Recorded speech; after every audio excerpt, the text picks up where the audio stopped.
Si Torre lang man nagsabi na may 3-minute response siya. So, it's his responsibility na walang krimen na mangyayari dito sa Davao. Because it's the PNP's job to secure the city.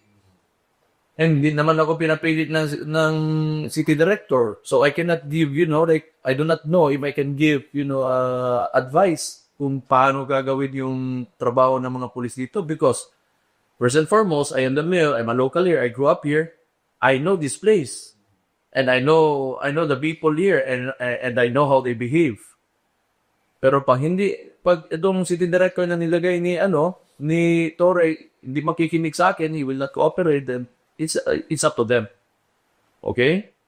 So, sinabi naman ni Torre na may 3-minute response, sana ma-feel ng mga Davaoenyo. But, tingin ko, gagawin yan, harassment lang talaga.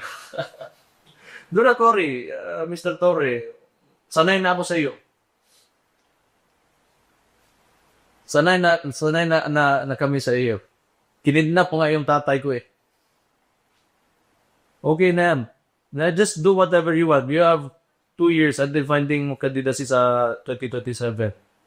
So, at saka may kaso ka na ngayon eh.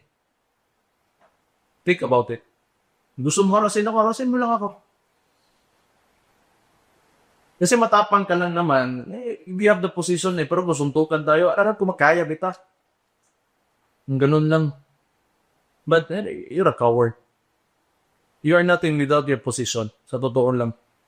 And nagmamatalinuhan ka lang, yan ang talaga ginagawa mo. May 3-minute response ka, may nakaabang na dyan. Nakita ka talaga ng media. Kawawa ka naman, sa totoo lang. Chief, ano ang sagot niyo, sir? Mga urong talaga kayo eh. Pero tama-tama dahil marami ang nasalanta ngayon ng bagyo at baha. Maybe we can use this moment or this opportunity to raise funds in a charity boxing match this coming, kung para mabilis, this coming Sunday sa Araneta. 12 rounds pwede, 12 rounds susuntukan para maganda at para medyo marami ang ma-raise natin. Siguro you can find sponsors per round, may mag-sponsor, so let's place their merchandise before each round. So 12 rounds para medyo marami ang sponsor, marami tayong may raise na pondo. Sir, can you give us a background? Naghamon ba siya? Paano ba yung nangyari? Well, I was informed at nakita ko rin sa social media na naghamon siya ng suntukan. And well, sa atin naman, whether it's serious or not, sa atin, let's just put this on a better use. Kung yan ang gusto niya, madaling pagbigyan yan, boxing na lang para madaling i-set up. At gawin natin this coming Sunday, 9 o'clock. I'll be there in Araneta.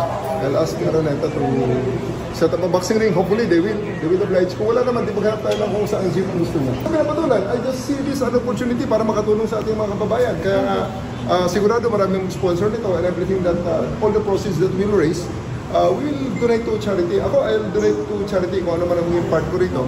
At para sa mga nasalanta ng bagyo at baha ngayong nakaraang kasamang panahon. Sir, kung Sunday na, may time pa ba para mag-practice?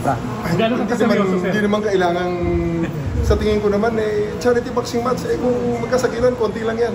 Unless, lakasan lang ng loob yan. Sa akin naman, well, pareho lang naman kami siguro walang practice or baka kung nag-practice siya, okay lang din. Let's see. Pero sir, Chief, kailangan mo mag-practice? Bukas, I'll just hit the gym a short while. Mga siguro 9 o'clock. Tingnan ko lang dyan sa ating PNP gym. Chief, Fearless Sport.